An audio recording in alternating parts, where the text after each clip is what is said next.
Hello friends, எனக்கு சிறு கிடைக்க ஆசையில் நல்லா நினச்சி ஷார்ட்டாக ரிவ்யூ பார்த்துடலாம். நம்மளாம் நினச்ச மாதிரியே ரோஹிணி வந்து பார்வதி கிட்டே போயிட்டு, எங்கள் வீட்டில் ஒரே பிரச்சனையாக இருக்குது ஆண்டி, இந்த பணத்தால் தான், அதனால் நான் 2 லட்ச ரூபா பணம் தரேன், நீங்கள் வந்து கபோர்ட்லேயே தான் இருந்துச்சு, திருட்டு போலன்னு சொல்லிவிடுங்க, இந்த பிரச்சனை இல்லை அதோட முடிஞ்சிடும் அப்படின்னு சொல்லவும், பார்வதி உனக்கு எவ்வளோ பெரிய மனசுமா, நீ நல்ல பொண்ணு அப்படி சொல்லிட்டு ரோஹிணியை பாராட்டுறாங்க. அடுத்த சைடில் அண்ணாமலை சார் வந்து நான் வேலைக்கு போகிறேன் அப்படின்னு சொல்லிட்டு இருக்காரு. முத்து வந்து போகக்கூடாது அப்படின்னு சொல்லிட்டு இருக்கோம். அந்த டைம் பார்த்து ரோஹிணி வராங்க. மனோஜ் எங்கள் ஆண்டியும் கேட்க உள்ளே இருக்காரு அப்படின்னு சொல்லவும், பணத்தை கொண்டு போய் மனோஜ்கிட்ட கொடுத்து அந்த மாதிரி தாலியை விற்றுட்டு அப்படின்னு சொல்லவும் மனோஜ் திட்டுறாரு. பரவாயில்ல, நீ சம்பாரிச்சு வாங்கி கொடுக்க தானே போகிற, இதை கொண்டு போய் காசை கொண்டு போய் அவங்கக்கிட்ட கொடுத்துடு அப்படின்னு சொல்லவும், மனோஜ் அந்த பணத்தை எடுத்துகிட்டு வந்து அம்மா அதில் 3 லட்ச ரூபா இருக்குது, நீ அவன்கிட்ட கொடுத்துடு அப்படின்னு சொல்கிறாங்க.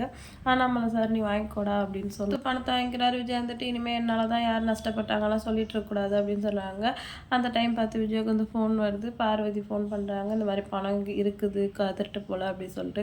அவள் பணம் திருட்டு போலையா, இப்போ வீட்லேயே தான் இருந்துச்சா அப்படின்னு சொல்லவும் எல்லாருமே டென்ஷன் ஆகிடுறாங்க. அப்புறம் எதுக்கு வந்து நீங்கள் மீனா மேலே திருட்டு பழி போட்டிங்க அப்படின்னு சொல்லிட்டு எல்லாருமே கேட்குறாங்க. அண்ணாமலை வந்துட்டு நீ தப்பாக நினச்சிக்காத மாதிரி ரோஹிணி, ஏன் மீனா அந்த வீட்டுக்கு வந்ததால் நீ சந்தேகப்பட்ட, ரோஹிணி தானே அந்த டைம் உனக்கு ஏதோ சாப்பிட்றதுக்கு வாங்கிட்டு அந்த வீட்டுக்கு வந்தால் அப்போ ரோஹிணி மேலே உனக்கு சந்தேகம் வரல அப்படின்னு சொல்லிட்டு கேட்கவும், ரோஹிணி மனது ஷாக் ஆகிடுறாங்க. என்னப்பா நீங்கள் இப்படிலாம் பேசுகிறீங்கன்னு மனோஜ் சொல்கிறார்.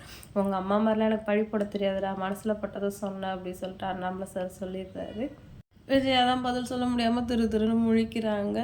மீனா வந்து அப்பா இல்லாத பொண்ணு தான், அதுக்காக அவளுக்கு யாருமே இல்லைன்னு நினைக்காத, அப்பா ஸ்தானத்தில் நான் இருக்கேன், அவளுக்கு என்னென்னா நான் கேட்பேன் அப்படின்னு சொன்னோடனே மீனா வந்து அண்ணாமலை சார் காலில் விழுந்து அழறாங்க. சும்மா எதுக்கு எடுத்தாலும் அழாதம்மா அப்படின்னு சொல்லிட்டு அண்ணாமலை சார் சொல்கிறாரு.